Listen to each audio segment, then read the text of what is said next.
Hey guys, welcome back to my series. I know it's been a while since my last episode. Sorry about that, I couldn't record. So anyways, this episode is going to be all about the methods I used to make money while I was gone and couldn't record. These are the only things I did other than alching to get 66 magic, which I'll show you why I did that in just a second. Those were the only things I did while I was gone, so you didn't miss anything. I just didn't record it all because that would obviously get pretty boring. So I'm going to show the two methods I used. I find them both very good, and I will use them a lot more in the future before I can get to better methods. So yeah, I hope you like them and find them helpful and can make money from them yourselves. So the first thing I'm going to do to start off this new episode is I'm going to show you what I got done while I was off and couldn't record. So first, as you can see, I have a little over 1 mil in GP, so that was pretty cool. And then here's just a quick look at my bank. Not much has changed there. As you can see, I have some cosmic runes and unpowered orbs, and I'll show you what I was doing with those in just a second. Another thing that I have gotten while I was gone, see there's the examine, I have 1.1 mil 100k, is I got 66 magic so that I could power the air orbs, and now I'm up to 67 from doing the air orbs for a while, and I'm going to show you how to do that right now. So first you're going to need a staff of air and some cosmic runes and unpowered orbs. Make sure you withdraw 81 cosmic runes and 27 unpowered orbs, because if you get rushed, you don't want to lose more cosmic runes than you have to. Also, make sure your quick prayers select to melee, so I'll show you why we do that in a second. And by the way, if one time I made the mistake of bringing all my cosmics and then I got rushed and lost 200k, so don't make the mistake that I do. Let me make it for you so that you can avoid it. So anyways, go into the Edgeville dungeon and run around here, and you're going to be in the wilderness. The deepest is level 7. You probably already know about this, but if you haven't, I'm just showing it again. So run in here. Don't pray mage yet, because don't pray melee yet, because these guys are all low levels. And then right here, see, it gets kind of confusing. If you click past the door, it wants to run all the way around, so make sure you right click on the gate. You'll come in here, and then right about now is when you want to pray melee, because there's some black demons there. If you wait too late, it's a little delayed, and there you go, I got hit. So make sure you don't do that. Then you're going to climb up the ladder, take your prey off so you don't lose too much, and use the charge air orb on the obelisk of air, and there you go. You'll start charging them on your own. It's kind of AFKable, although I don't recommend you do that because you could get rushed, and lots of times when you do get rushed, it's pretty easy to escape. You can just run down the ladder or log out when you see a rusher that has a scold that's already scold.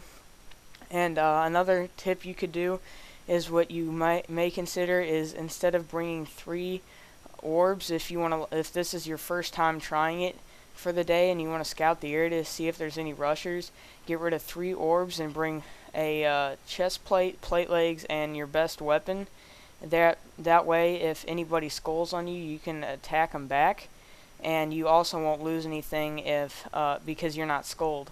You won't lose any of your armor, or you could just prefer to run away. But I like that little surprise thing. I've done it before and I almost got a guy. So you can. This is 76 XP for each orb you charge. So I've heard it's about 44k magic experience an hour, somewhere around that, 40k, 50k. So it's not the best method for training, but it's pretty nice because you do make tons of profit. Because each orb is worth 2k. And I think it costs 1k to make it or so. It's 3 cosmic runes and 1 unpowered orb. So that's 1100, because the unpowered orb's 500 and 3 cosmics is 600. So you make 900 GP off each one.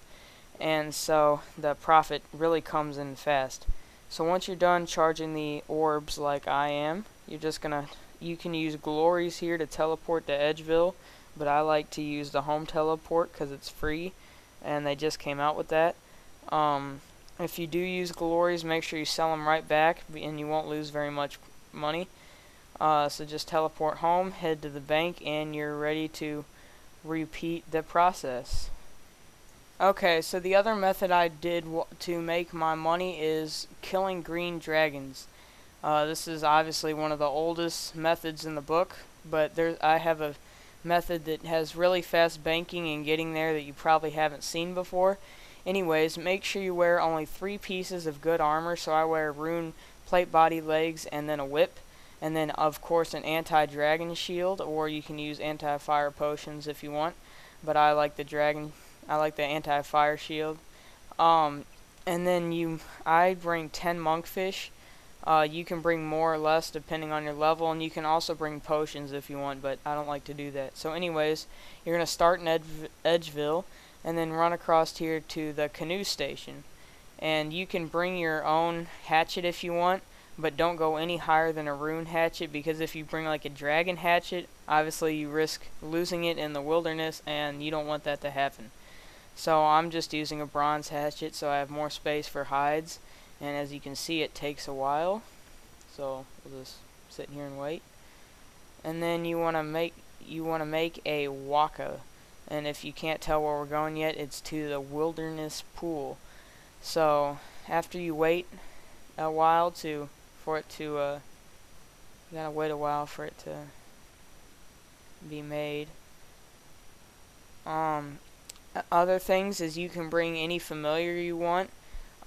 Like that guy behind me has a tortoise or a yak or anything you want, but I can't do any of that, so I can't show you how to do it yet. So anyways, head to the wilderness pool or pond, I think it is actually, and then you're gonna just wanna run west just a bit, and as you can see, there's a dragon there, so it's really easy to get there.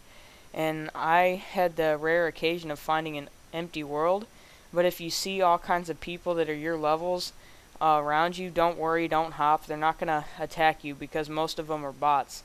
The only time you want to hop is when you see a guy that is skulled and has usually a high spec weapon, like mainly it's the polypore staff, but I've also been spec'd by a dark bow too. So if you see those guys, just hop. So if usually it is very crowded here. So like I said, this is probably the only time I've ever seen it not be crowded. But if it is crowded, it's almost always bots, and the bots stay in the area that I'm at right now. So if it is full of bots, just head over here where I'm going right now, and there's usually nobody ever here. There's 2 or 3 dragons in this area, so you'll always have plenty. I only need about 2 dragons, but there's 6 dragons in the whole area. And there's only one other guy here, and he looks like he's AFK right now. So just use as many dragons as you need. I recommend you pick up anything that's worth over 1k, so like adamantite ore or any herbs and stuff, because it makes your banking faster and it gets the trip done. But if you want to just come here for bones to work on prayer, that works too. But you'll still make less profit. And the way I look at it, if you get the hides, you can buy more bones, and it makes your prayer faster anyways. Okay, so once you're done killing the dragons, and you've run out of food like I have, this was one of my worst rounds, because I still have lots of space left, but I'm out of food. Here's how you're going to bank. This is why I really like this method. Now, you are in level 38, so you can't just directly teleport. And see, there was the perfect example of a guy that wants to get bots, but he was too high. So anyways, you're going to go to this obelisk and activate it, and it will automatically teleport you to one of the other, I think it's 5 obelisks in the wilderness. And once you get to the level 18 or level 13 wilderness obelisk, then you can just teleport home right to a bank. I'd go to either Edgeville or Lumbridge because they're the only places with banks and a canoe station. And you can go to Lumbridge to recharge your prayer, since there's an altar right next to the lodestone. But I'm just going to go to Edgeville because I don't use prayer, and it's a faster banking. So really quick, I just want to show another clip that has nothing to do with the series. But anyways, this is my friend. His name is Colorful Whip, I think. But anyways, he just got enough money to buy a Bandos Godsword today, and so he wanted to test it out, and I decided to record just because eventually he is going to be helping me with bosses and stuff, because the bosses such as Corporal Beast, you can't do them solo, so he'll help me with that eventually, and so we're working on making money together and stuff, so I just thought I'd show this clip really quick. Well, that is the end of episode 5. Sorry for it being another short and quick episode. It was probably pretty boring too, because the methods I used to make money were already pretty well known. But I promise you episode 6 will be a ton different. It may be a while before I record it, because I won't record it until I get a Ceradoman sword, which these money making methods I just showed you are what I'm going to use to get 5 mil to buy it. But once I get the Ceradoman sword, I promise you that the series will get a ton more exciting. So make sure you stay on the lookout for episode 6. And remember to give this video a like, it helps me out a lot, and also make sure you can subscribe so you know which of my videos are coming up next. See ya.